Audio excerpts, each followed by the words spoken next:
Welcome to public service academy. Last 3 units చూసాం కదా. Grand test 1లో ఉన్న 45 క్వశ్చన్ వరకు, అంటే యూనిట్ టెస్ట్ 1 అండ్ 2, 3 ఈ 3 కంప్లీట్ అయిపోయినాయి. ఇప్పుడు ఫోర్త్ యూనిట్, అంటే మనం క్వశ్చన్స్ కూడా 75 క్వశ్చన్స్ 5 యూనిట్స్ నుంచి ఇచ్చాం కాబట్టి ఆల్మోస్ట్ దగ్గర 15 questions from each unit cover అయ్యే విధంగా 15 టాపిక్స్ కవర్ అయ్యేటట్లు ఇచ్చాం. సో అలాగే 3 యూనిట్స్ అయిపోయిన తర్వాత ఇది environmental pollution and waste management అనే టాపిక్ గురించి చూస్తున్నాం మనం. సో దాంట్లో ఈరోజు కవర్ అయ్యే క్వశ్చన్స్ ఏమేమి ఉన్నాయంటే, ఈ బయోజియో కెమికల్ సైకిల్ గురించి, అంటే బయో అక్యుమిలేషన్ గురించి క్వశ్చన్, ఈ కార్బన్ సీక్వెస్ట్రేషన్ ఉంది కదా, కార్బన్ సేకరణ, అది యూట్రాఫికేషన్ గురించి, అలాగే మన ప్రాణ పోర్టల్ గురించి, ఇది యాసిడిఫికేషన్ ఆఫ్ ఓషన్స్, తర్వాత ఇక్కడ దీని మీద ఒక మ్యాచింగ్ క్వశ్చన్ అండ్ దీని మీద ఒక మ్యాచింగ్ క్వశ్చన్, అలాగే నేషనల్ క్లీన్ ఎయిర్ ప్రోగ్రామ్ గురించి 2024లో, అండ్ జియోథర్మల్ ఎనర్జీ గురించి ఒక క్వశ్చన్ మన పక్కనే ఉన్నటువంటి తెలంగాణ గురించి, అండ్ CCUS కార్బన్ ఎలా క్యాప్చర్ చేసి యూటిలైజ్ చేసుకుంటారు, అలాగే ఈపీఆర్ గురించి. సో ఈ విధంగా ఇన్ని టాపిక్స్ ఈరోజు క్లాస్లో కవర్ అవుతాయి. ఎందుకంటే నేను జస్ట్ క్వశ్చన్స్ వరకు ఇవ్వట్లేదు, దానికి క్లియర్ లైక్ ఏముంది ఎక్స్ప్లెనేషన్ కూడా ఇవ్వడానికి ట్రై చేస్తూ ఉన్నాను. ఆల్మోస్ట్ త్వరగానే, అంటే తక్కువ టైం తీసుకుని కొంచెం ఎక్స్ప్లెనేషన్ ఇవ్వడం. ఎందుకంటే మనం తీసుకున్న 1-2 స్టేట్మెంట్స్ ఇచ్చామనుకున్నా, ఎగ్జాక్ట్గా స్టేట్మెంట్స్ రావు కదా ఎగ్జామ్లో. సో దానికి సంబంధించిన కొంచెం పాయింట్స్ నేర్చుకోవడం వల్ల బెనిఫిట్ ఉంటుంది అని కాంటెక్స్ట్లో ఇస్తూ ఉన్నాం. సో ఈరోజు ఫస్ట్ క్వశ్చన్ చూద్దాం. అందులో స్టేట్మెంట్ 1, 46 క్వశ్చన్లో స్టేట్మెంట్ 1 ఏంటంటే, మన గ్రేట్ ఇండియన్ బస్టర్డ్ ఉంది కదా, దానికి యొక్క కన్జర్వేషన్ ప్రోగ్రామ్ అనేది రాజస్థాన్ మరియు గుజరాత్లలో ప్రజనం, అంటే వాటి యొక్క రిప్రొడక్షన్ గురించి మరియు నివాస ప్రదేశాలను పునరుద్ధరించడంపై దృష్టి సాధిస్తుంది అన్నారు. ఎస్, ఎందుకు దృష్టి పెడుతుంది అంటే, అక్కడ ఫర్ ఎగ్జాంపుల్ రాజస్థాన్లో ఉన్నటువంటి డెజర్ట్ నేషనల్ పార్క్ ఉంది కదా, అక్కడ దాని కన్జర్వేషన్ యాక్టివిటీస్ ఉన్నాయి. సో ఇది కొంతవరకు సక్సెస్ అయిందని చెప్పుకోవచ్చు, ఎందుకంటే అసలు ఎందుకంటే ఎంతో కొంత బెటర్ కదా అన్నట్లుగా ఈ ప్రోగ్రామ్ ఫోకసెస్ ఆన్ బ్రీడింగ్, అంటే ఎలా వాటిని ఉత్పత్తి చేయగటం, అండ్ హ్యాబిటాట్ రిస్టోరేషన్, వాటి యొక్క నివాస స్థలం ఏదైతే అవి నివసించే ప్రదేశాలు ధ్వంసమయ్యాయి అనుకుంటున్నామో, ఈ బ్రీడింగ్ అండ్ హ్యాబిటాట్ రిస్టోరేషన్ మీదే ఫోకస్ చేస్తుంది. ఈ great Indian bustard national park అనేది ఉంది. ఇక్కడ ఈ నేషనల్ పార్క్ అనే దాన్నే మనం డిజర్ట్ నేషనల్ పార్క్, ఏదైతే ఎడారి డిజర్ట్ నేషనల్ పార్క్ అంటే మీరు గుర్తుపెట్టుకోవాలి కొన్ని. ఈ విధంగా ఎడారి ఎక్కడ ఉంటుందంటే రాజస్థాన్లో ఉంది కదా, desert national park in Rajasthan. So ఇక్కడ ఈ స్టేట్లో ఉన్నటువంటి దాన్ని ఎవరు యునెస్కో అనేది డిక్లేర్ చేసింది. ఏ విధంగా వరల్డ్ హెరిటేజ్ సైట్ కింద డిక్లేర్ చేసింది. ఎప్పుడంటే 1980లో డిక్లేర్ చేసింది. తర్వాత నేషనల్ పార్క్ స్టేటస్ ఇచ్చింది ఎప్పుడంటే 1992లో ఇచ్చారు. ఇవన్నీ డీటెయిల్స్ అవసరం లేదు, బట్ డెజర్ట్ నేషనల్ పార్క్ ఎక్కడ ఉందనేది ఇంపార్టెంట్ ఇక్కడ. సో ఇది గ్రేట్ ఇండియన్ బస్టర్డ్ అనేది క్రిటికల్లీ ఎండేంజర్డ్. ఎందుకనంటే దీన్ని వేటాడటం, అంటే హంటింగ్ ఒకటి, దాని యొక్క హ్యాబిటాట్ లాస్, నివాసాలను ధ్వంసం చేయడం అనే దాని మీద ఈ 2 కేటగిరీల కింద దీన్ని ఎండేంజర్డ్ స్పీసీస్ లిస్ట్లో పెట్టారు. ప్రొటెక్టెడ్ అంటారు. దేని కింద ప్రొటెక్ట్ చేయబడుతుందంటే, మనం వన్యప్రాణి సంరక్షణ చట్టం ఉంది కదా, వైల్డ్ లైఫ్ ప్రొటెక్షన్ యాక్ట్ 1972 కింద దీనికి అంటే సంరక్షణ చర్యలు చేపట్టారు. దీన్ని మొదటిసారి ఇంప్లిమెంట్ చేసినప్పుడు వీటి యొక్క నెంబర్ 1000 వరకు ఉండేది. ఎన్ని నెంబర్స్ అంటే 1000 వరకు మనకి గ్రేట్ ఇండియన్ బస్టర్డ్ పక్షులు ఉన్నాయి అప్పట్లో. సో స్టేట్మెంట్ 2 చూడండి. ఇది స్టేట్మెంట్ 1 రైట్ అనుకున్నాం, and come to this statement 2.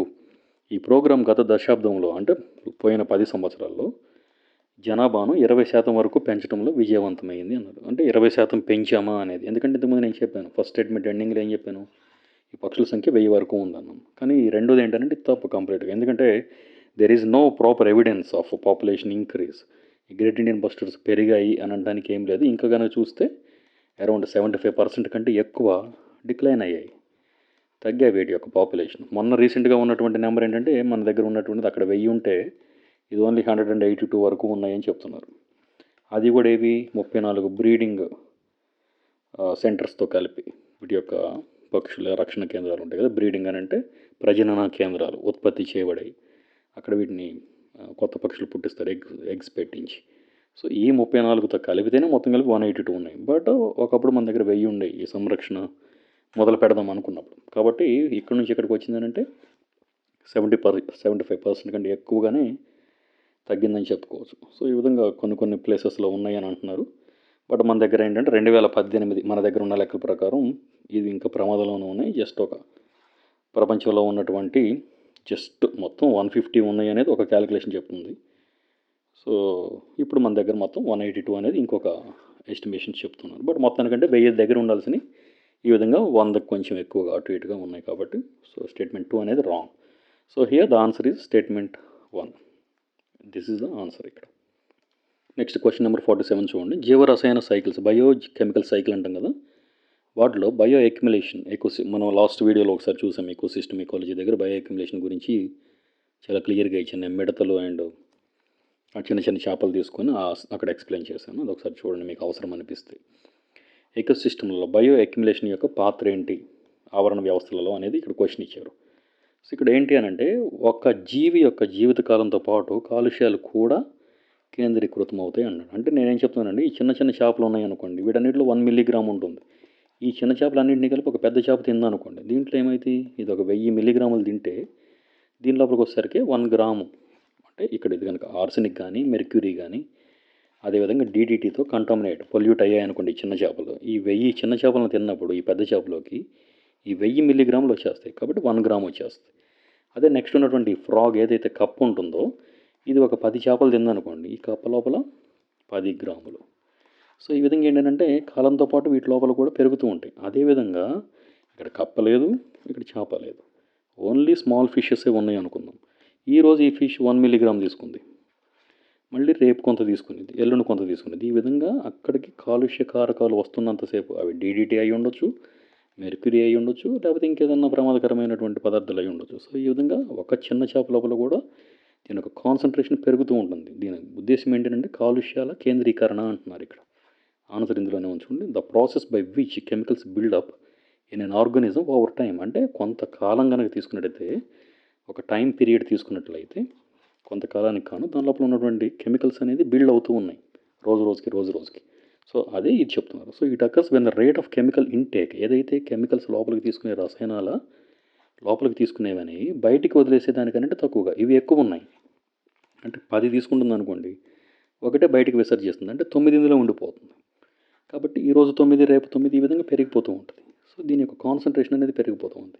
అదేవిధంగా డీడీటీ, అసలు వీటి వల్ల నష్టం ఏంటి అని అంటే, ఈ డీడీటీ ఉందనుకోండి, సో ఇది తీసుకుంటే అంటే ఇప్పుడు బ్యాన్ అయిపోయింది అనుకోండి, కాన్సన్ట్రేటెడ్ ఇన్ ఫిష్ లోపల కనుక వీటి యొక్క గాఢత కనుక పెరిగినట్లయితే ఈ ఫిష్ని కనుక ఈగల్స్, బాల్డ్ ఈగల్స్ అని ఉంటాయి, గరద్దలు, ఇవి కనుక తిన్నాయి అనుకోండి, గద్దలు పెట్టే గుడ్లు అనేవి చాలా పెళుసుగా ఉంటాయి, అంటే ఉత్తిగా పగిలిపోతూ ఉంటాయి, పెంకు సరిగ్గా ఫామ్ అవ్వదు, పైన తోలుగుడ్లు అంటాం కదా, అలా వస్తూ ఉంటాయి. సో ఈ విధంగా ఏంటంటే డీడీటీ తిన్నటువంటి ఫిష్లు తిన్నప్పుడు ఆ ఈగల్స్ కూడా ఎఫెక్ట్ అవుతూ ఉన్నాయి అన్నాం. అదేవిధంగా మెర్క్యూరీ ఉంది, ఈ మెర్క్యూరీ కూడా చేపల్లోకి వెళ్ళిద్ది. ఈ చేపలను కనుక మనుషులు కనుక తిన్నారనుకోండి, చేపలను తింటాం కదా మనం, so it damages the nervous system, నాడీ వ్యవస్థని దెబ్బతీసిద్ది అని చెప్తున్నాడు. అలాగే రిప్రొడక్టివ్ సిస్టమ్, ప్రత్యుత్పత్తి వ్యవస్థ కూడా దెబ్బతినేస్తుంది. ఈ విధంగా మెర్క్యూరీకి ఒకటి ఉంటుంది, అదే కనుక అది డీడీటీ అయితే ఒకటి ఉంటుంది. మొత్తానికి అయితే ఎఫెక్ట్ ఉంటుంది. ఇదే బయో అక్యుములేషన్. అక్యుములేట్ అవ్వడం అంటే అన్నీ కలిపి పోగవడం, ఈ రోజుది, రేపటిది, ఎల్లుండిది, నిన్నటిది అన్నీ కలిపి ఒక దగ్గర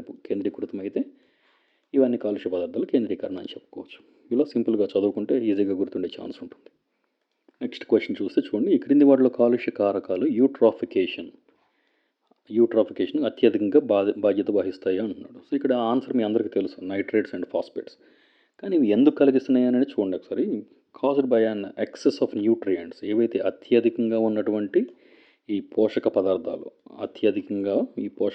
అందులో కూడా అన్ని పోషక పదార్థాలు కాదు, ఎక్కువగా నైట్రేట్స్ అండ్ ఫాస్ఫేట్స్, ఇవి రెండు కూడా మేజర్ కారకాలు అని చెప్తున్నారు ఇక్కడ. Leads to over growth of algae, ఏదైతే మన ఆల్గే ఉందో అది, అండ్ నీటిలో ఉన్నటువంటి ప్లాంట్స్, మొక్కలు, ఇవి రెండు పెరగడానికి ఇవే కదా కావాల్సింది, నత్రజని మరియు ఫాస్ఫరస్, ఈ రెండు. సో ఇట్ కెన్ అక్కర్ లైక్ న్యాచురల్గా కూడా జరుగుతూ ఉంటుందంట, కొన్నిసార్లు మానవ కార్యకలాపాల వల్ల ఎక్కువగా జరుగుతుంది అని చెప్తున్నారు. ఇందులో ఏంది అంటే మేజర్గా ఫెర్టిలైజర్స్, ఏదైతే పొలాలకు మనం కొడతామో ఫెర్టిలైజర్స్ వేస్తాం కదా మందు, ఈ మందు చిన్న గండ్లు పడినప్పుడు నీటితో పాటు వెళ్ళిపోతూ ఉంటుంది. ఇవన్నీ కూడా ఎక్కడ చేరుకుంటే చివరికి చెరువులో చేరుకుంటాయి. ఈ చెరువు లోపలే మన ఆల్గే మాస్ లాగా పైన పచ్చగా ఉంటుంది కదా, ఇదంతా దీనికి పోషక పదార్థాలు అందినప్పుడు నైట్రోజన్, ఫాస్ఫరస్ ఇవి ఓవర్గా పెరిగిపోతూ ఉంటాయి. మొత్తం పచ్చటి ఒక గ్రీన్ మ్యాట్ కప్పినట్టు ఉంటుంది కదా, క్రికెట్ ఆడే పిచ్ మీద ఎలా ఉంటుందో ఆ విధంగా ఉంటుంది. సో ఇది ఇక్కడ ఇంకోటి ఏముందనంటే వేస్ట్ వాటర్. ఈ వేస్ట్ వాటర్ కూడా ఏదైతే సిటీస్ ఉన్నాయి కదా అండ్ ఇండస్ట్రీస్, ఈ పరిశ్రమల నుంచి వచ్చేవి, ఈ విధంగా సిటీస్ నుంచి వచ్చే ఇండస్ట్రియల్ ఫెసిలిటీస్ నుంచి కూడా వస్తూ ఉంటాయి. వాటిలో కూడా ఏముంటాయంటే మనం సోప్స్ యూస్ చేస్తాం కదా ఇళ్లలో, ఇవన్నీ మురికి కాలువల నుంచి వెళ్తూ ఉంటాయి. ఇక్కడ ఉంది కదా మన అశోక్ నగర్లో కూడా నాలా వెళ్తూ ఉంటుంది. సో అదంతా మనకు సబ్బు నొరకు కూడా కనిపిస్తూ ఉంటుంది. వాటిలో కూడా కొన్ని ఫాస్ఫరస్ నైట్రేట్స్ ఇటువంటివి వాడుతూ ఉంటారు కాబట్టి ఇవన్నీ కూడా చివరికి అక్కడికే చేరుతాయి కాబట్టి చెరువుల్లోకి అదొకటి. తర్వాత అగ్రికల్చర్ రన్ ఆఫ్ పొలాల నుంచి వెళ్ళినవి. తర్వాత అట్మాస్ఫియరిక్ వాతావరణంలో నార్మల్గానే కొంత నైట్రోజన్ అనేది స్టోర్ అవుతుంటుంది కాబట్టి అట్మాస్ఫియరిక్ డిపోజిషన్. సో ఈ విధంగా సిటీస్ అండ్ ఇండస్ట్రీస్ నుంచి వస్తూ ఉంటుంది. అగ్రికల్చర్ దానికి పంట పొలాల నుంచి వస్తూ ఉంటుంది, అంటే వ్యవసాయ కార్యకలాపాల వల్ల అండ్ అట్మాస్ఫియరిక్. సో ఈ విధంగా ఉంటుంది. దీనివల్ల ఎఫెక్ట్స్ ఏంటి, దీనివల్ల ఏం జరుగుతూ ఉంటుంది, ఆల్గల్ బ్లూమ్స్ అనేవి ఫామ్ అవుతాయి. ఇక్కడ మీకు వస్తుంది చూడండి, ఇక్కడ ఎగ్జామ్లో దీన్ని డైరెక్ట్గా ఇచ్చేస్తే నైట్రస్ అండ్ ఫాస్ఫేట్స్ పెట్టచ్చు. కానీ ఒక డీటీ జాబ్ కోసం ట్రై చేసినటువంటి ఎగ్జామ్లో ఇంత సింపుల్ క్వశ్చన్ ఇస్తారు. అది గ్రూప్ 4 క్వశ్చన్. ఇది నైట్రస్ అండ్ ఫాస్ఫేట్స్ ఇస్తే మీకు అడిగేది ఇది, ఆల్గల్ బ్లూమ్స్ దేనివల్ల ఫామ్ అవుతాయి, వీటి వల్ల ఎఫెక్ట్స్ ఏంటి, దేనివల్ల ఇంపాక్ట్ ఉంటుంది, సిటీస్ ఇండస్ట్రీస్ ఉంటాయా, అగ్రికల్చర్ రన్ ఆఫ్ ఉంటుందా, మూడోది అట్మాస్ఫియరిక్ డిపోజిషన్. అందరూ అనుకుంటారు అగ్రికల్చర్ అంటే వ్యవసాయ కార్యకలాపాలు మరియు పరిశ్రమల నుంచి అనుకుంటారు. ఇది తెలియదు మీకు. అట్మాస్ఫియరిక్ నైట్రోజన్ ఫిక్స్ అవుతూ ఉంటుంది కదా, ఫాస్ఫరస్ అండ్ నైట్రోజన్ కూడా వాతావరణంలో కూడా న్యాచురల్గా కూడా జరుగుతుంది. ఇది ఒకటి పెట్టకపోయినా 2 స్టేట్మెంట్స్ మీకు తెలిసిన ఆన్సర్ ఉపయోగం లేదు. ఇక్కడ ఏంటంటే మార్క్ రాకపోగా మైనస్ మార్క్ యాడ్ అయ్యింది. కాబట్టి ఒక టాపిక్ ఒక క్వశ్చన్ గురించి తెలుసుకున్నప్పుడు దాని గురించి అట్లీస్ట్ ఒక 4-5 పాయింట్లు తెలుసుకోవడానికి ట్రై చేయండి. అది మీకు టైం వేస్ట్ అనుకుంటే ఐ కెనాట్ హెల్ప్ యూ. నేను కదా, ఎవరు హెల్ప్ చేయలేరు దానికి. ఎగ్జామినర్ వచ్చి మీకు చెప్పడు కదా అప్పుడు, అరే ఒక్కటి నేర్చుకుంటే పోయేదని ఒక 0.05 లేదా 0.01లో పోయిందనుకోండి, ఏజ్ వల్ల లేకపోతే మార్క్ వల్ల, ఎంత బాధాకరం ఉంటుంది కదా. ఎప్పుడు వచ్చిందో తెలియదు నోటిఫికేషన్, నెక్స్ట్ ఎన్ని జాబ్స్ ఉంటాయో తెలియదు, నెగిటివ్ మార్క్స్ ఉన్నాయి, సైన్స్లో 50 వస్తే సరిపోతాయా తెలియదు మనకి. కట్ ఆఫ్ గురించి చేయలేం, పేపర్ హార్డ్ వస్తుందా ఈజీ వస్తుందా. And history, polity, economy, God knows. Polity అంటే ఓకే ఫిక్స్డ్ క్వశ్చన్స్ ఉంటాయి, హిస్టరీకి కరెంట్ అఫైర్స్ ఉండవు. History was already happened, paste కదా, ఎప్పుడో జరిగిపోయిందని మనం ఇప్పుడు చదువుతున్నాం. కానీ దాంట్లో ఒక ట్విస్ట్ చేసి ఇవ్వచ్చు కన్ఫ్యూజ్ చేయడానికి. ఇక ఎకానమీ అనేది గాడ్ నోస్, ఎందుకంటే మన తెలంగాణ ఎకానమీ చూశారు కదా, 125 కౌంట్ చేసుకున్న వాళ్ళకి ఇప్పుడు 75 to 85 వస్తున్నాయి కీ ఇచ్చిన తర్వాత. సో అంతే, ఎవరు కూడా మన చేతిలో ఉండదు ఏది కూడా. సో ఇక్కడ ఏంటంటే దీని ఇంపాక్ట్ ఏం చెప్తున్నానంటే, ఆల్గల్ బ్లూమ్స్ ఫామ్ అవుతూ ఉంటాయి. ఆల్గల్ బ్లూమ్స్ ఫామ్ అయితే ఏమైంది, చెరువు లోపల మొత్తం పచ్చగా ఉందనుకోండి, మొత్తం ఆక్సిజన్ ఇవే తీసేసుకుంటాయి. అప్పుడు ఏమైంది, లో లెవెల్స్ ఆఫ్ ఓటు. చెరువు లోపల పైన మ్యాట్ ఉంది, గ్రీన్ మ్యాట్, అడుగున కూడా ఉంటాయి కదా, చిన్న చిన్న చేపలు ఉంటాయి ఇక్కడ, ఇంకా తర్వాత వృక్ష ఫ్లవకాలు, ఇంకా చాలా రకాలు ఉంటాయి. వీటన్నిటికీ కూడా ఆక్సిజన్ కావాలి, సూర్యరశ్మి కావాలి, సన్లైట్ కూడా కావాలి కదా. సో ఈ విధంగా పైన గ్రీన్ మ్యాట్ ఉన్నప్పుడు వీటికి ఆక్సిజన్ అందదు అండ్ సూర్యరశ్మి అందదు. అలాంటప్పుడు ఇవి బ్రతకడానికి ఛాన్స్ లేదు. అప్పుడు ఏమవుతుంది, రెడ్యూస్డ్ బయోడైవర్సిటీ, జీవ వైవిధ్యం అనేది చచ్చిపోతూ ఉంటుంది. అలాగే ఎకనామిక్ ఇంపాక్ట్, ఆర్థికపరమైనటువంటి ఎఫెక్ట్లు ఏమున్నాయనంటే ఫిషరీస్, ఏదైతే మనం ఫిష్ పాండ్స్ ఉంటాయి కదా, చేపలు పెంచుదాం అనుకుంటాం, అక్కడంతా గ్రీన్ మ్యాట్ ఫామ్ అయిపోయి అసలు అక్కడ చేపలకు ఆక్సిజన్ అందనప్పుడు ఇవన్నీ చచ్చిపోతాయి. అందుకే చెరువుల్లో చాలా వరకు పైన తేలుతూ ఉంటాయి కదా చేపలు, చనిపోయిన చిన్న చిన్న చేపలు. సో వాటన్నిటికీ రీజన్ ఇదే.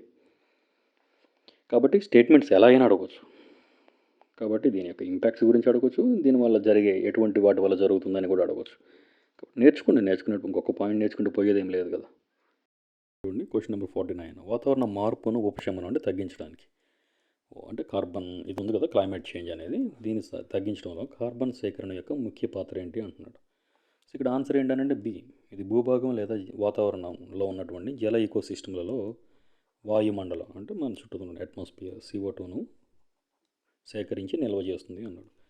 అసలు ఇది కార్బన్ సీక్వెస్ట్రేషన్ అంటే మనం అంతకుముందు కూడా కొన్ని వీడియోస్లో చూసాం. ఇది టెరెస్ట్రియల్ అయి ఉండొచ్చు, ఆక్వాటిక్ ఈకోసిస్టమ్ CO2ని క్యాప్చర్ చేసి అంటే సేకరించి దాన్ని నిల్వ చేయడం. ఎందుకు నిల్వ చేయాలి అని అంటే, వాతావరణ మార్పు ఉంది కదా, ఈ కార్బన్ డైఆక్సైడ్ని మనం తగ్గించామనుకోండి, సో వాతావరణ మార్పు క్లైమేట్ చేంజ్ ఏదైతే ఉందో దాన్ని అదుపులో ఉంచడానికి. ఎందుకు మనం దాన్ని అదుపులో ఉంచాలి అని అంటే, ఇక్కడ 2 రకాల సీక్వెస్ట్రేషన్ జరుగుతూ ఉంటుంది. కార్బన్ సేకరణ అనేది 2 రకాలు జరుగుతుంది. మనకి సంబంధం ఉంటుంది, ఒకటి మనుషుల ఇన్వాల్వ్మెంట్తో, ఇక్కడ ఒకటి ఫోటోసింథసిస్, ఏదైతే మనకి కిరణజన్య సంయోక్రియ ఉందో దాంట్లో జరుగుతూ ఉంటుంది. ఎందుకు జరుగుతూ ఉంటుందంటే, అక్కడ మొక్కలు బయోమాస్ ఉంటుంది కదా, వాడి యొక్క జీవరాశి అండ్ సాయిల్లో ఈ విధంగా సేవ్ చేస్తాయి. ఏది, ఫోటోసింథసిస్ అని కార్బన్ డైఆక్సైడ్ని తీసుకొని మొక్కలు కిరణజన్య సంయోక్రియ జరుగుతాయి కాబట్టి. రెండోది సముద్రాలు. ఈ సముద్రాలు కూడా ఏం చేస్తాయి, CO2ని స్టోర్డ్ ఇన్ ద ఓషన్లో కొన్ని సంవత్సరాల కాలంలో క్రమేణా ఇది నీటిలో కరుగుతూ ఉంటుంది. కార్బన్ డైఆక్సైడ్ నీటిలో కరుగుతుంది కదా, మనం తాగే సోడా వాటర్ ఉంది కదా, అత్యధిక పీడనాలు అండ్ సరిపోని టెంపరేచర్, ఇక్కడ కూడా అంతే సేమ్. సరిపోని పీడనం మరియు ఉష్ణోగ్రత వద్ద ఈ కార్బన్ డైఆక్సైడ్ ఏమైతుందంటే ఓవర్ ద ఇయర్స్ నీటిలో కరిగిపోతూ ఉంటుంది. ఇవి రెండు న్యాచురల్గా జరుగుతూ ఉంటాయి. దీన్ని న్యాచురల్ సీక్వెస్టేషన్ అంటారు. ఫోటోసింథసిస్ ఒకటి, ఓషన్స్ ఒకటి. రేపు మీకు ఎగ్జామ్లో కూడా అవే న్యాచురల్ సీక్వెస్టేషన్ కిందకి ఎగ్జాంపుల్ ఏంటి అని అంటే ఇదే పెట్టాలి. కిరణజన సమీకరణ ఒకటి, తర్వాత సముద్రాలు ఒకటి. తర్వాత ఇప్పుడు ఆర్టిఫిషియల్ చూద్దాం. అంటే మ్యాన్ మేడ్ మనం చేస్తూ ఉంటాం కదా సీక్వెస్టేషన్. ఇది చాలా టైం పడుతుంది. ఇది సముద్రాల్లో CO2 అనేది. సముద్రాలు ఎలాగో కార్బన్ సింక్స్ అంటే కార్బన్ని శోషించుకుంటే అది మనందరికీ తెలుసు.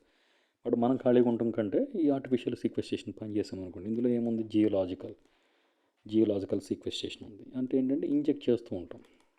ఇంజెక్ట్ ఇంటూ అండర్ గ్రౌండ్ ఏదైతే పెద్ద పెద్ద స్టీల్ పైప్స్ తీసుకొని దీని లోపలికి స్టెయిన్లెస్ స్టీల్ పైప్స్ లోపలికి ఈ CO2ని ఇంజెక్ట్ చేసేసి అక్కడ వదిలేస్తాం. పైనుంచితేనే కదా వాతావరణంలో ప్రాబ్లం. ఈ వాతావరణంలో CO2ని అంతటిని లోపలికి పంపించామనుకోండి, CO2 లెవెల్స్ తగ్గుతూ ఉంటాయి. ఏదైతే కార్బన్ డైఆక్సైడ్ ఒక పర్సెంటేజ్ ఉందో దాన్ని మనం మెయింటైన్ చేయొచ్చు 0.035. ఇది పెరుగుతూ ఉంటే టెంపరేచర్ పెరుగుతూ ఉంటుంది.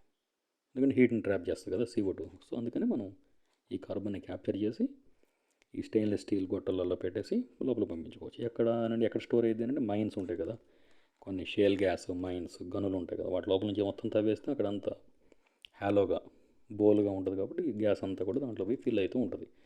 సో ఇది ఏ. అండ్ బి గని తీసుకుంటే ఓషన్ సీక్వెస్టేషన్. ఇదే విధంగా ఇంజెక్టెడ్ ఇంటూ డీప్ ఓషన్, సముద్రాల అడుగుకి కనుక పంపించామనుకోండి, ఇంజెక్ట్ చేసామనుకోండి, దాన్ని డీప్ ఓషన్ ఇంజెక్ట్ అంటారు, డీప్ ఓషన్ ఇంజెక్షన్ అంటారు. సో ఈ విధంగా రెండు రకాలు జియోలాజికల్ అండ్ ఓషన్ సీక్వెస్టేషన్ రెండు రకాలు చేయొచ్చు. సో ఇక్కడ కొన్ని ఛాలెంజెస్ ఉన్నాయి. సవాళ్ళు ఏమున్నాయంటే కాస్ట్. ఇది చాలా కాస్ట్. CO2ని క్యాప్చర్ చేయాలి, తర్వాత దాన్ని స్టోర్ చేయాలి, దాన్ని భూమి లోపలికి కానీ సముద్రం లోపలికి కానీ పంపించాలి. Cost and expensive and energy, శక్తితో కూడుకున్నది, ఇంటెన్సివ్ ఎనర్జీ రిక్వైర్మెంట్ ఉంది. తర్వాత పర్యావరణటువంటి ప్రభావాలు ఏమున్నాయి, ఎన్విరాన్మెంటల్ కాన్సిక్వెన్సెస్ అని అంటే ఇక్కడ కనుక మనం ఇందాక అనుకున్నాం కదా, ఏవైతే గనుల లోపల షియల్ గ్యాస్ తీసిన తర్వాత ఇక్కడ నింపామనుకోండి CO2ని, ఒకప్పటికి భూమి లోపల టెక్టోనిక్ ప్లేట్లు కానీ భూకంపాలు లాంటివి వచ్చినప్పుడు పగిలిపోతే ఈ CO2 మొత్తం మళ్ళీ బయటకు వచ్చేస్తాయి. సో ఈ విధంగా రాక్ అంటే రాళ్ల పగుళ్ళ వల్ల డిజైన్లో కనుక ఏమైనా లోపాలు వచ్చినాయి అనుకోండి సో దానివల్ల కూడా టెక్టోనిక్ విధానాల వల్ల కూడా CO2 బయటకు వచ్చే ప్రమాదం ఉంటుంది. సో ఈ విధంగా అదే ప్రమాదం లేకపోలేదు కాబట్టి కొంచెం కేర్ఫుల్గా తీసుకోవాలి. దీనికి ఏమి ఉండదు. ఇప్పుడు ఇక్కడ జియోలాజికల్గా సముద్రాలు ఈ రెండింటిలో కూడా ఈ విధంగా టెక్టోనిక్ ప్లేట్లు ఏమైనా ఇష్యూ వచ్చిందనుకోండి, దాన్ని మనం కవర్ చేయలేం కదా. సో ఇంత ఖర్చు పెట్టి కూడా వేస్ట్ అయిపోద్ది. సో ఆన్సర్ ఏంటి అని అంటే బి ఈజ్ ద ఆన్సర్ ఇక్కడ. నెక్స్ట్ క్వశ్చన్ చూడండి, క్వశ్చన్ నెంబర్ 50. ఇందులో ఫస్ట్ స్టేట్మెంట్ ఏమి ఇచ్చారంటే నేషనల్ క్లీన్ ఎయిర్ ప్రోగ్రామ్ 2024 నాటికి 2017 స్థాయిలతో పోలిస్తే particulate matter 2.5, particulate matter 10, PM 2.5 and PM 10 స్థాయిలను 20 నుంచి 30% వరకు తగ్గించాలని టార్గెట్ పెట్టుకుంది అన్నాడు. ఎస్, ఎందుకంటే NCEAP వాజ్ లాంచ్డ్ ఇన్ 2019లో లాంచ్ చేసినప్పుడు మనం 2017 టార్గెట్స్ పెట్టుకున్నాం ఇక్కడ. To reduce the particulate pollution by 20 నుంచి 30% తగ్గించాలి అని అనుకున్నాం. Yes, it is true. ఎప్పటి వరకు అంటే బై 2024 వరకు అనుకున్నాం. అంటే ఇందులో రెండు వస్తాయి, పార్టికులేట్ మ్యాటర్ 2.5 వస్తుంది, PM 10 వస్తుంది. కాబట్టి A is the correct answer. దీని యొక్క ఎయిమ్ ఏంటి, అసలు ఏ లక్ష్యంతో దీన్ని మొదలుపెట్టమంటే aims to improve air quality in cities by reducing, ముఖ్యంగా పార్టికులేట్ మ్యాటర్ 10ని ఈ పొల్యూషన్ని తగ్గించాలి అనే దాన్ని బేస్ చేసుకొని మనం సిటీలని టార్గెట్గా తీసుకున్నాం మేజర్గా అని చెప్తున్నారు. సో స్టేట్మెంట్ 1 అనేది కరెక్ట్. అండ్ నెక్స్ట్ చూడండి, ఇప్పుడు స్టేట్మెంట్ 2 చూద్దాం. నేషనల్ క్లీన్ ఎయిర్ ప్రోగ్రామ్ కేవలం భారతదేశంలోని 43 అన్నారు 43 నాన్ అటైన్మెంట్ నగరాలపై దృష్టి పెడుతుంది అన్నాడు. సో ఇది రాంగ్. ఎందుకనంటే to improve air quality in 131 cities by like engaging all stake holders, అందరినీ ఇందులో ఇన్వాల్వ్ చేసేసి సో దీన్ని ఇంప్రూవ్ చేశారు. ఇది మొత్తం కూడా 24 స్టేట్స్ అండ్ యూనియన్ టెరిటరీస్ మొత్తం కలిపి ఇది వర్కౌట్ చేస్తున్నారు. 2025-26 వరకు 40% అచీవ్ చేయాలనేది టార్గెట్ పెట్టుకున్నారు. అంటే ఇందులో national ambient air quality standards ఉన్నాయి కదా, సో దాంట్లో ఒక 40% వరకు మనం దీన్ని సాధించాలి. ఎప్పటి వరకు అంటే 2025-26. ఇది ఇంపార్టెంట్, ఈ పర్సంటేజ్ ఇంపార్టెంట్. ఇక్కడ 131 నగరాలు అన్నాం కాబట్టి 43 నాన్ అటైన్మెంట్ కాదు ఇది. So statement 2 wrong, only statement 1 is the right answer. Next question చూడండి, క్వశ్చన్ నెంబర్ 51. ఇందులో స్టేట్మెంట్ 1 ఏముందనంటే సముద్ర ఆమ్లీకరణ ఓషన్ ఎసిడిఫికేషన్ అనేది వాయుమండలంలోని కార్బన్ డైఆక్సైడ్ CO2ని సముద్ర జలాల ద్వారా శోషించుకోవడం వల్ల సంభవిస్తుంది అన్నారు. ఎస్, CO2 అనేది సముద్ర నీటిలో కరుగుతుంది కాబట్టి మనకి ఓషన్ ఎసిడిఫికేషన్, సముద్రాల యొక్క ఆమ్లీకరణ జరుగుతూ ఉంది. ఈ సముద్రాల ఆమ్లీకరణ అనేది CO3 -2 కార్బోనేట్ అయాన్ అనేది కూడా కార్బోనేట్ అయాన్లు ఉంటాయి కదా, ఇవన్నీ కూడా ఎప్పుడు వాషన్లో కరుగుతూనే ఉంటాయి. ఇది ఏ విధంగానంటే CO2 రూపంలో అందులో కరిగిపోతూ ఉంటాయి. ఈ CO2 from the atmosphere dissolves in the oceans. ఈ వాతావరణంలో ఉన్నటువంటి కార్బన్ డైఆక్సైడ్ సముద్రాల యొక్క నీటిలో కరుగుతూ ఉంటుంది అండ్ రియాక్ట్స్ విత్ వాటర్. నీటితో చర్య జరిపి ఈ CO2 అందులో ఉన్నటువంటి వాటర్ చర్య జరిపి మనకేం జరుగుతుంది, H2CO3. సో ఈ విధంగా కార్బోనిక్ యాసిడ్ అనేది ఫామ్ అయ్యింది. మళ్ళీ దీని నుంచి మనకేమొస్తాయి, కార్బోనేట్ అయాన్స్ వచ్చేస్తూ ఉంటాయి, CO3-2 అనేవి బయటకు వస్తూ ఉంటాయి. సో ఎందుకంటే ఈ కార్బోనేట్ అయాన్లు అనేవి CaCO3లోని భాగం. ఈ కార్బోనేట్ అయాన్లతోనే కదా కాల్షియం కార్బోనేట్ అనేది ఏర్పడేది. ఇక్కడ నుంచి వచ్చినటువంటి కోరల్స్లో ఉంది. ఇది ఫస్ట్ స్టేట్మెంట్ అయిపోయింది. ఓకే, అండ్ సెకండ్ స్టేట్మెంట్ చూడండి. ఇది ఫస్ట్ది కరెక్ట్.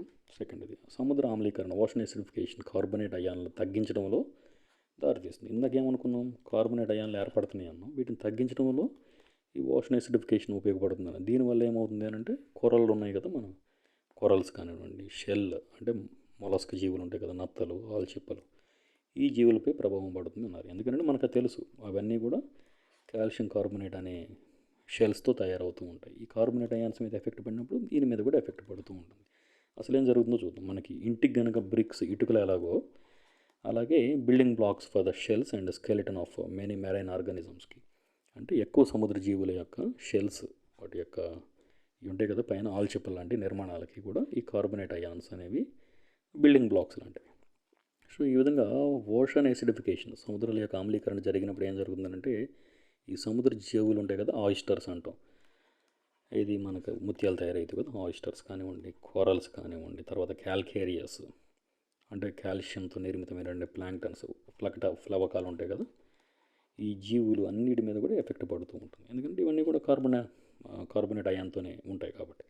సో అలాగే మైక్రోస్కోపిక్ ఆల్గే, కంటికి కనిపించినటువంటి ఆల్గే మీద ఎఫెక్ట్ పడుతుంది. ఎందుకంటే ఇవన్నిటిలో ఉండేది ఏంటంటే CaCO3తో నిర్మితమైనటువంటి షెల్స్, పైన అన్నిటికీ ఆల్చిప్పల్ లాంటి నిర్మాణాలు ఉంటాయి కదా, గవ్వల్ లాంటి. సో ఇది కాబట్టి ఏమవుతుందంటే ఈ ఒక్క CO3-2 లేకపోతే సముద్ర ఆమ్లీకరణ, ఈ కార్బన్ డైఆక్సైడ్ అనేది సముద్రం యొక్క కార్బన్ చక్రాలు, కార్బన్ సైకిల్స్ అంటాం కదా, ఈ కార్బన్ సైకిల్స్ మీద ఇంపాక్ట్ పడుతుంది అండ్ మేజర్ ఇంపాక్ట్ చూపిస్తుంది. అదేవిధంగా క్లైమేట్ చేంజ్ని మనం స్టడీ చేయాలన్నా కూడా ఈ కార్బన్ డైఆక్సైడ్, కార్బోనేట్ అయాన్స్ గురించి తెలుసుకోవాల్సిన అవసరం ఉంది. సో ఎస్, ఇందులో సింపుల్గా నేర్చుకునేది ఏంటి అంటే సముద్ర జీవుల మీద డెఫినెట్గా ఎఫెక్ట్ పడుతూ ఉంది అన్నట్టు. దీనివల్ల కొరల్ మరియు షెల్ జీవులపై ఎఫెక్ట్ పడుతుంది అంటే ఎస్ డెఫినెట్గా పడుతుంది. కాబట్టి స్టేట్మెంట్ 1 అండ్ 2 రెండు స్టేట్మెంట్స్ కరెక్ట్. నెక్స్ట్ క్వశ్చన్ చూడండి 52లో. ఇందులో స్టేట్మెంట్ 1 ఏమి ఇచ్చారంటే ఈ జాతీయ స్వచ్ఛ గాలి కార్యక్రమం నేషనల్ క్లీన్ ఎయిర్ ప్రోగ్రామ్ ఉంది కదా, దాని కింద 24 రాష్ట్రాలు మరియు కేంద్రపాలిత ప్రాంతాల్లో 130 నగరాలు కవర్ చేయబడ్డాయి అన్నాడు. ఎస్ ఇది కరెక్ట్. NCEP 24 రాష్ట్రాలు అండ్ ఆల్టుగెదర్ యూనియన్ టెరిటరీస్తో కలిపి 130 సిటీస్లో ఇది ఇంప్లిమెంట్ చేయబడుతుంది. కాబట్టి yes statement 1 is right. And come to this, అసలు ఫస్ట్ NCEP ఏంటి అని అంటే ఇది జాన్ 2019లో ministry of environment, forest and climate change అనే మినిస్ట్రీ కింద స్థాపించబడింది. దీని యొక్క మెయిన్ ఉద్దేశం ఏంటంటే రెడ్యూస్ పార్టికులేట్ మ్యాటర్ మేజర్గా 10 లెవెల్స్ని ఎంతవరకు అంటే అప్ టు 40%. ఎప్పటి వరకు అని అంటే 2025-20 ఇంతకుముందు క్వశ్చన్లో కూడా వచ్చింది. ఇది ఇంపార్టెంట్ కాబట్టి మళ్ళీ రిపీట్ చేస్తున్నాను. సో దాన్ని ప్రొటెక్ట్ చేయడానికి, పర్యావరణాన్ని ప్రొటెక్ట్ చేయడానికి మేజర్గా కాన్సన్ట్రేషన్ దీని మీద అంటే పార్టికులేట్ మ్యాటర్ 10 PM10 దీని మీద ఎక్కువ ఫోకస్ చేస్తూ ఉంది. సో ఎప్పటి వరకు అని అంటే ఒక 7 years టైం పీరియడ్ వరకు ఉంది ఈ ప్రోగ్రామ్ అనేది, over 7 years time period. So ఇది స్టేట్మెంట్ 1 గురించి. Yes this right. And come to this second statement. NCEP కింద గాలి నాణ్యతపై తక్షణ డేటాను అంటే ఇమీడియట్ డేటాను, రియల్ టైం డేటాను అందించడానికి ప్రాణ పోర్టల్ స్టార్ట్ చేయబడింది అన్నాడు. ఎస్ రియల్ టైం డేటా గురించి ఈ ప్రాణ పోర్టల్ స్టార్ట్ చేశారు. ఈ ప్రాణ పోర్టల్ అంటే ఏంటంటే portal for regulation of air pollution in non attainment cities. Portal for regulation of air pollution in non attainment cities అన్నారు. ఈ నాన్ అటైన్మెంట్ సిటీస్ అంటే ఏంటంటే నాన్ అటైన్మెంట్ సిటీస్ అంటే ఏవో కాదండి, మేజర్గా NAC. దీన్ని ఎలా చెప్పుకోవచ్చు అంటే ఎయిర్ క్వాలిటీ స్టాండర్డ్స్ ఉంటాయి కదా, ప్రమాణాలు ఏవైతే ఉన్నాయో ఎయిర్ క్వాలిటీ స్టాండర్డ్స్ని వరుసగా ఒక 5 సంవత్సరాలు కనుక ఆ ఎయిర్ క్వాలిటీ స్టాండర్డ్స్ అక్కడ కనుక పడిపోయాయి అనుకోండి ఆ సిటీలో, దాన్ని నాన్ అటైన్మెంట్ సిటీ అని చెప్తారు. సో వరుసగా కనుక కంటిన్యూస్గా 5 years కనుక ఎయిర్ క్వాలిటీ స్టాండర్డ్స్ని మీట్ అవ్వలేదు అనుకోండి, వాటిని నాన్ అటైన్మెంట్ సిటీస్ లిస్ట్లో పెడతారు. సో ఇక్కడ ఏం చేశారంటే NCEP కింద వీటికి సంబంధించినటువంటి డేటాని ఇవ్వడం కోసం ప్రాణాన్ అనేది స్టార్ట్ చేశారు. సో ఇది ఎన్సిపిఐ అది ఎలా పనిచేస్తుంది, నేషనల్ క్లీన్ ఎయిర్ ప్రోగ్రామ్ ఎలా పనిచేస్తుంది అనే దాని గురించి ఇది చెక్ చేస్తూ ఉంటుంది. అంటే దేని కింద పనిచేస్తుందంటే సెంట్రల్ పొల్యూషన్ కంట్రోల్ బోర్డ్ అండర్లో పనిచేస్తూ ఉంటుంది. Helps in future policy decision, ఏమైనా కనుక భవిష్యత్తు ఈ గాలి వీటికి సంబంధించినటువంటి చర్యలు నాణ్యత కంట్రోల్ గురించి తెలుసుకోవడానికి ఇది సిపిసిపి కింద ఉన్నటువంటి ఎన్సిఏపి అనేది పనిచేస్తూ ఉంటుంది. సో ఇంతవరకు సరిపోతుందండి. Helps in future policy decisions, ముందు ఎటువంటి నిర్ణయాలు తీసుకునే దాని గురించి రీసెర్చ్ చేసి కంక్లూడ్ చేస్తూ ఉంటుంది. ఇది మేజర్గా మీరు గుర్తుపెట్టుకోవాల్సింది నాన్ అటైన్మెంట్ సిటీస్. 5 సంవత్సరాలు వరుసగా కనుక గాలి నాణ్యతను కనుక మీట్ అవ్వలేకపోతే దాన్ని అని చెప్తారు. సో మనకి ఇప్పుడు ఏంటంటే ఇక్కడ 130 సిటీస్ అని చెప్తారు, కొన్ని చోట్ల 97 సిటీస్ ఉంది. సో అదొకసారి చూడండి. అంటే ఈ 130 సిటీస్లో మనకి ఇప్పుడు 97 వరకు ఇక్కడ మనం చేయగలిగాం సక్సెస్ఫుల్గా, ఇది వర్కౌట్ అయ్యింది అని చెప్తున్నారు. కాబట్టి ఇది చాలా వరకు సక్సెస్ అయిందని చెప్పుకోవచ్చు. ఓకే, నెక్స్ట్ క్వశ్చన్ చూడండి. Question number 53. భారత్ యొక్క వాతావరణ వ్యూహంలో carbon capture, utilisation and storage యొక్క ఇంపార్టెన్స్ ఏంటి అంటున్నాడు. సో ఇక్కడ ఆన్సర్ బి, ఇది పారిశ్రామిక మరియు శక్తి రంగాలను డీకార్బనైజ్ చేయడానికి లక్ష్యంగా ఉంది అనేది చెప్తున్నారు. సో ఈ carbon capture and utilisation storage is a clean energy technology. ఇది ఏంటంటే clean energy technology that is important for CO2. ఈ CO2 యొక్క స్థాయిని తగ్గించడానికి, అంటే వాతావరణంలో కానివ్వండి లేదా మన చుట్టూతో కానివ్వండి, ఈ CO2 యొక్క లెవెల్స్ని తగ్గించడం కోసం ఇది మేజర్గా ఉపయోగపడుతుంటుంది. అండ్ ఎనర్జీ సెక్యూరిటీ కోసం, అంటే శక్తి యొక్క భద్రతను సాధించడానికి కూడా ఇది ఎంతగానో ఉపయోగపడుతుంది అన్నాడు. ఈ CCUS అనేది ఏంటంటే పవర్ ప్లాంట్లు ఉంటాయి కదా, అవి కానివ్వండి, పారిశ్రామిక కార్యకలాపాల్లో ఈ CO2 రిలీజ్ అవుతుంది కదా, దాన్ని సేకరించి, సో ఈ విధంగా సేకరించి తర్వాత నిల్వ ఉంచి పునర్వినియోగించుకోవచ్చు ఈ కార్బన్ని. అదేవిధంగా ప్రాముఖ్యత ఏంటంటే ఉద్గారాలను తగ్గించడానికి ఫాజిల్ ఫ్యూయల్స్ కానివ్వండి, పవర్ ప్లాంట్స్ కానివ్వండి, ఇండస్ట్రీస్ కానివ్వండి, ఇక్కడ వచ్చేటువంటి ఉద్గారాలను తగ్గించడంలో కూడా, అంటే ఈ CO2ను మనం క్యాప్చర్ చేస్తున్నాం కదా, ఈ విధంగా CO2ను మనం క్యాప్చర్ చేసినప్పుడు ఉద్గారాలు అనేవి ఆటోమేటిక్గా వాతావరణంలో CO2 యొక్క లెవెల్స్ తగ్గిపోతూ ఉంటాయి. అదేవిధంగా కార్బన్ సైకిల్స్ ఉంటాయి, బయోజియోకెమికల్ సైకిల్స్ అంటాం కదా, జీవరసాయన చక్రాలు.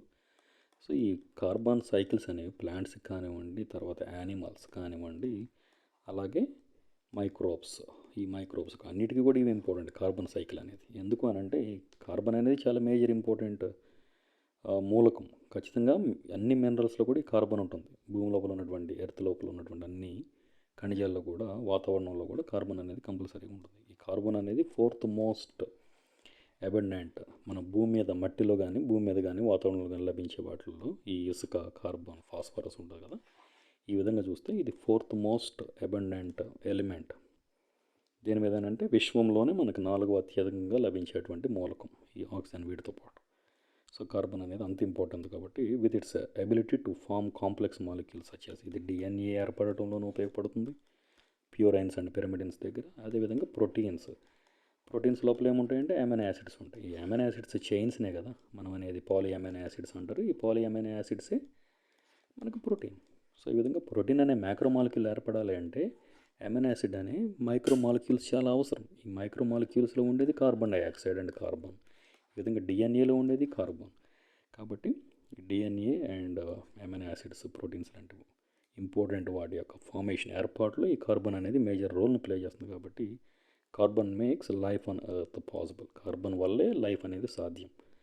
కాబట్టి ఇటువంటి కార్బన్ని ఎక్కువైనా ఇబ్బంది ఉంటుంది. కాబట్టి మనం క్యాప్చర్ చేసి స్టోర్ చేసుకుంటే ఉద్గారాలను తగ్గించవచ్చు.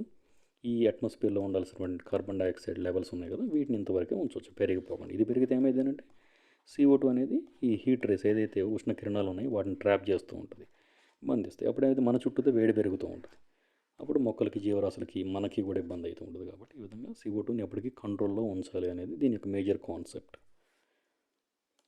సో ఇక్కడ ఇది ఇంపార్టెంట్ క్వశ్చన్ చూడండి. 54లో విస్తరించిన ఉత్పత్తి బాధ్యత, ఎక్స్టెండెడ్ ప్రొడ్యూసర్ రెస్పాన్సిబిలిటీ పదం మీరు గుర్తుపెట్టుకోండి. ఎందుకంటే ట్రాన్స్లేషన్ ఇది ఎగ్జామ్లో వచ్చి దాని గ్యారంటీ లేదు కాబట్టి ఇది గుర్తుపెట్టుకోండి.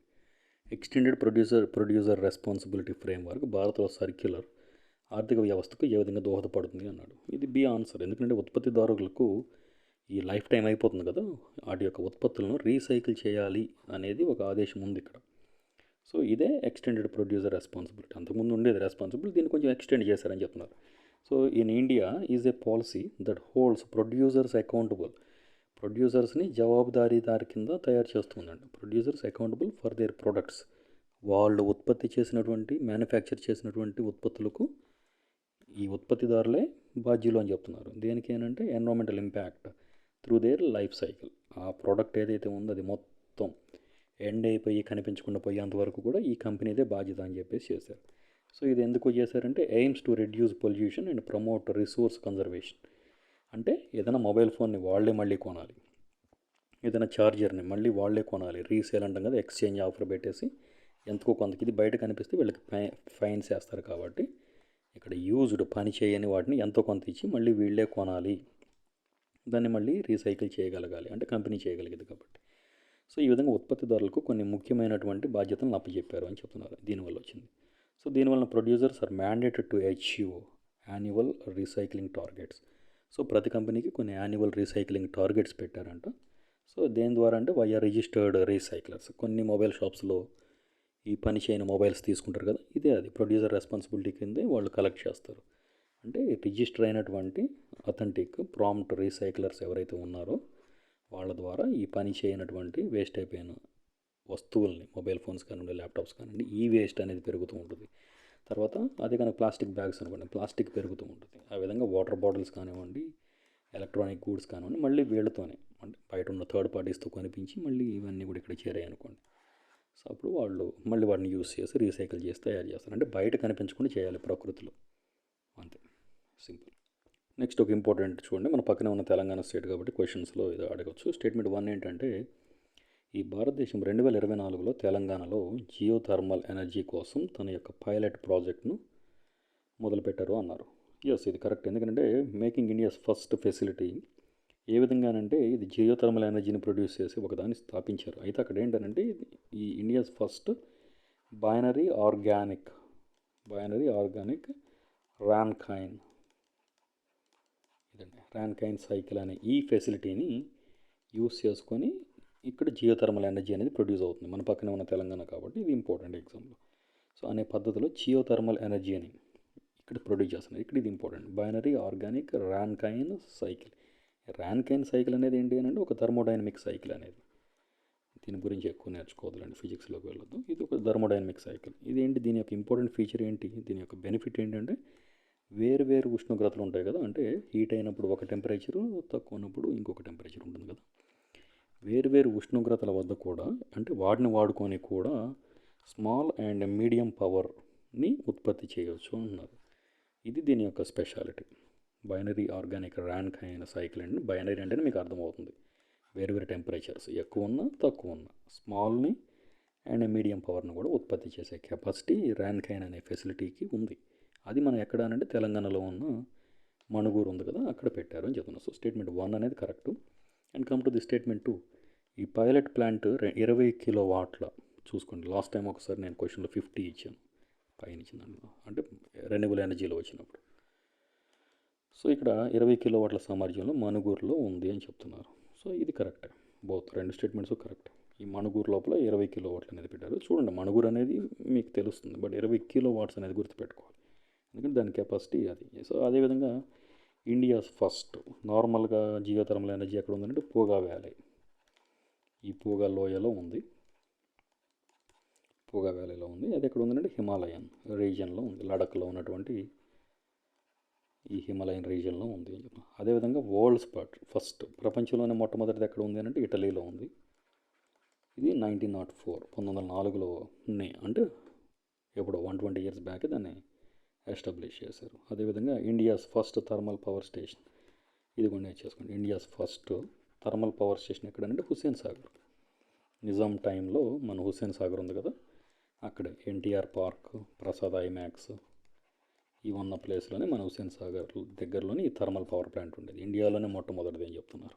సో అంత డెవలప్ అయింది తెలంగాణ. సో ఆ ప్లేస్లోనే మనం ఇప్పుడు వీళ్ళిద్దరికి అమ్మేసాం కదా, ఎన్టీఆర్ పార్క్ పెట్టాము, ఐమాక్స్ ప్రసాద్స్ వాళ్ళకి సేల్ చేశారు ఎన్టీఆర్ గవర్నమెంట్ ఉన్నప్పుడు. ఎస్, సో ఈ విధంగా కొన్ని అచీవ్మెంట్స్ ఉన్నాయి. సో ఎట్లాగో వచ్చింది కాబట్టి టాపిక్ చెప్పాను, నేర్చుకుంటూ పోయేదేం లేదు కదా. నెక్స్ట్ చూడండి స్టేట్మెంట్ 1 56 క్వశ్చన్లో క్లైమేట్ చేంజ్ కోసం నేషనల్ అడాప్టేషన్ ఫండ్ అనే ఒక ప్రాజెక్ట్ను అమలు చేయడానికి రాష్ట్రాలకు ఆర్థిక మద్దతు ఇస్తుంది అని అంటే ఎస్, ఇది కరెక్టే. అండ్ ఈ డిమాండ్ని తీర్చడానికి 2024లో 5,000 కోట్లు పెంచిందనంటే లేదు, అంత అనుకున్న మద్దతు ఏమి లభించట్లేదు. ఓన్లీ మనకు కేరళ కానివ్వండి, తర్వాత తమిళనాడు అండ్ ఏపీ. సో వీటికి ఇంతవరకు కొంతవరకు క్లైమేట్ ఫండ్ ఇస్తూ ఉంది. Climate resilient interventions in dairy sector and coastal area ఉన్నటువంటి ఆంధ్రాలో 2022లో కానీ 6,35,00,000 ఒక 68,000 వరకు రిలీజ్ చేసింది. జస్ట్ అంత ఇన్ఫర్మేషన్ ఇంపార్టెంట్ కాదు, just statement to confuse you, మిమ్మల్ని కన్ఫ్యూజ్ చేయడానికి ఇచ్చిన స్టేట్మెంట్ ఇది. So answer A is the right answer. Next question. Next ఇక్కడ చూడండి, సంరక్షణ కార్యక్రమాలు వాటికి సంబంధించిన వాటితో పోల్చండి. ఇక్కడ కార్యక్రమాలు ఇచ్చాము, ఇక్కడ టార్గెట్స్ ఇచ్చారు. సో ఇక్కడ కన్ఫ్యూజ్ చేయడం ఏం లేదు, జస్ట్ ఆన్సర్ ఏబిసిడికి 1 2 3 4 answer. So national mission on pollinators ఇక్కడే ఉన్నారు. పాలినేటర్ జాతులను రక్షించాలి. ఎందుకనంటే ఇది ఫస్ట్ ఏ కన్నా చూసినట్టయితే అనౌన్సర్ అంటది Atmanirbhar Bharat scheme to achieve the sweet revolution కానివ్వండి, implemented through the national bee board NBB. ఈ ఎన్బీబీతో తీసుకొచ్చినటువంటి స్వీట్ రెవల్యూషన్ అనే కార్యక్రమాన్ని ఎందుకనంటే అగ్రికల్చర్ అండ్ ఫార్మర్స్ వెల్ఫేర్ కోసం, రైతులు మరియు వ్యవసాయ సంక్షేమం కోసం ఈ నేషనల్ బీ బోర్డ్ని స్థాపించారు. దానిలో భాగంగానే స్వీట్ రెవల్యూషన్ని కంటిన్యూ చేస్తున్నారు. So the government has allocated like some 500 crores rupees కూడా కేటాయించింది అన్నాడు. దేనికంటే national bee keeping and honey mission కోసం. ఇది గుర్తుపెట్టుకోండి. For a period of 3 years 2020 నుంచి 2023 వరకు ఎన్ని కోట్లు అంటే 500 కోట్లు కేటాయించిందని చెప్తున్నారు. సో ఇదే బీ కీపింగ్ కోసం పెట్టారని చెప్తున్నారు. నెక్స్ట్ ఇప్పుడు బీగన్ తీసుకుంటే great Indian bustard program Rajasthan మరియు గుజరాత్లో నివాస ప్రదేశాలను పునరుద్ధరించడం కోసం. So objective of conservation of the remaining population, మిగిలి ఉన్నటువంటి ఈ క్రిటికల్ ఎండేంజర్డ్ ఉన్నాయి కదా, సో ఈ గ్రేట్ ఇండియన్ బస్టర్డ్స్ని రక్షించాలి అనేది ఎప్పుడు లాంచ్ చేశారంటే 2013లో ఈ ప్రోగ్రామ్ లాంచ్ చేశారు. సో ఇది బి ఇంపార్టెంట్, ఆల్రెడీ మనకు వచ్చింది కాబట్టి దాని గురించి ఎక్కువ అవసరం లేదు. And C mangrove initiative under MISHTI ఉంది కదా, MISHTI. ఈ MISHTI scheme the government is providing financial assistance to local like communities to undertake mangrove plants. అయితే లోకల్ కమ్యూనిటీస్ అయితే అక్కడ ఉన్నటువంటి లోకల్ పీపుల్ ఉంటారు కదా, వాళ్ళకి సో కొంచెం ప్రొవైడ్ చేస్తూ ఫెసిలిటీస్ని ఈ మాంగ్రూవ్ ప్లాంటేషన్స్ గురించి వాళ్ళకు ఒక ఐడియా అవగాహన కల్పిస్తూ వాటికి ఇంపార్టెన్స్ గురించి చెప్తూ వాటిని రక్షించే కార్యక్రమం చేస్తుంది. ఇదే మ్యాంగ్రోవ్ ఇనిషియేటివ్ అనేది. అండ్ తర్వాత అఫారెస్టేషన్ ప్రోగ్రామ్ అంటే మీ అందరికీ తెలుసు, అధ్వానంగా మారినటువంటి అడవుల్లో హరిత కవచాన్ని పెంచడం కోసం ఈ సీడ్ బాల్స్ కానివ్వండి, లేకపోతే మొక్కలు నాటడం కానివ్వండి, ప్లాంటేషన్స్ కానివ్వండి, లేదా నరికిన మొక్క చోట ఇంకో మొక్కను వేయడం కానీ, ఈ విధంగా అఫారెస్టేషన్ ప్రోగ్రాంలో చాలా ప్రోగ్రామ్స్ ఉన్నాయి కాబట్టి మీరు పెట్టేయచ్చు ఈజీగాని. సో చాలా ఇంపార్టెంట్, ఏ ఒక్కటి అడిగినా సరిపోతుంది కదా, 4 ఇక్కడ కవర్ అయిపోయాయి. నెంబర్ 58 అంతర్జాతీయ సహకారాలు ఈ కార్యక్రమాలు వాటి ఫలితాలు. ఇక్కడ కార్యక్రమాలు ఇచ్చాం, ఇక్కడ వీటి యొక్క రిజల్ట్ ఇచ్చాం. సో అందులో ఇక్కడ కూడా కన్ఫ్యూజన్ ఏం లేదు, జస్ట్ ఏబిసిడికి 1 2 3 4 ఆన్సర్స్. ఇంటర్నేషనల్ సోలార్ అలయన్స్ భారత 4వసారి అధ్యక్షుడిగా తిరిగి ఎన్నికైంది అన్నాడు. సో మొన్న జరిగినటువంటి నవంబర్ 2024 ఎక్కడ జరిగింది అని అంటే న్యూఢిల్లీలో జరిగింది. సో ఇక్కడ జరిగింది 7th సెషన్, 7వ సదస్సు ఏమంటారు, 7th ఎడిషన్ అంటారు కదా, 7th సెషన్కి. సో ఇక్కడ ప్రెసిడెంట్ అనేది ఇండియా, కో ప్రెసిడెంట్ ఎవరు అని అంటే ఫ్రాన్స్. ఎప్పుడు జరిగిందంటే నవంబర్ 2024లో జరిగింది ఈ సమావేశం. మన ఢిల్లీలో జరిగింది, మొన్నే జరిగింది కాబట్టి ఇంపార్టెంట్.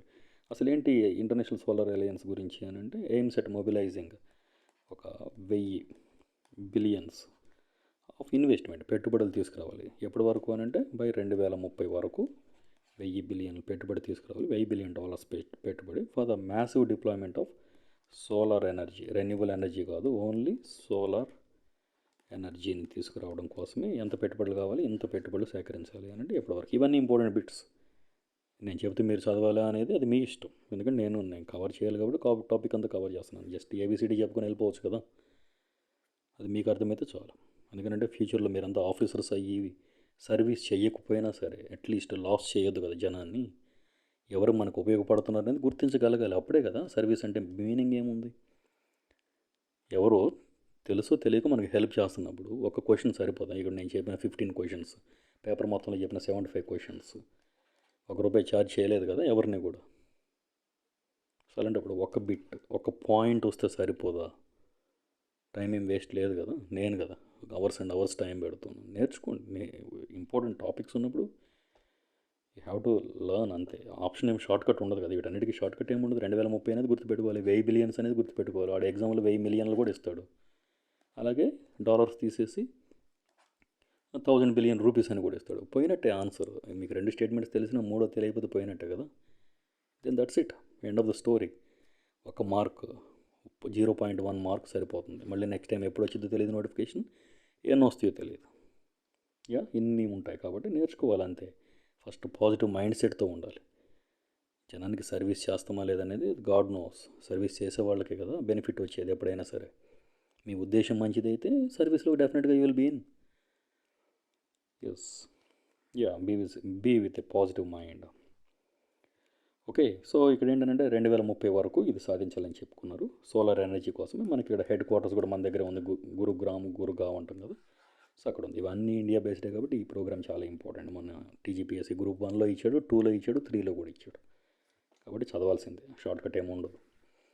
సో ఫస్ట్ అయిపోయింది. రెండోది యూరోపియన్ హైడ్రోజన్ వీక్. ఈ రెండోది ఏంటంటే annual opportunity to celebrate clean hydrogen. ఇది 5th ఎడిషన్ జరిగింది ఇక్కడ. ఎన్నో ఎడిషన్ అనేది కూడా ఇంపార్టెంట్. 5th ఎడిషన్ ఎప్పుడు జరిగింది అంటే నవంబర్ 2024. ఇది కూడా ఇంపార్టెంట్. నవంబర్లో జరిగిన ప్రోగ్రామ్ ఎక్కడ జరిగింది అని అంటే మన బెల్జియంలో ఉన్నటువంటి బ్రసెల్స్లో జరిగింది. ఎక్కడ ఉంది అంటే బెల్జియంలో ఉంది. సో ఇది కూడా ఇంపార్టెంట్.